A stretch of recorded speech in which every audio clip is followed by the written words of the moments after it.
सबक इक्कीस कोटरी बहराइच पाकिस्तान बुनियादी तौर ते एक ज़रई मुल्क आहे जंहिं करे हिते आबपाशी जी निज़ाम खे सुधारण ऐं बहितर बणाइण जी ख़ासि ख़्याल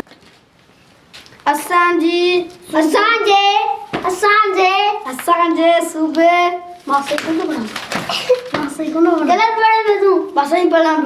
गलत पढ़े पियो हार विचू का गड़ी तो खेल पढ़ो मतलब सिंध में ज़राअत जो घणो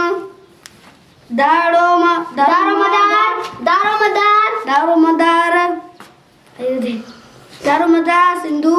सिंधु नदी ऐं उन मां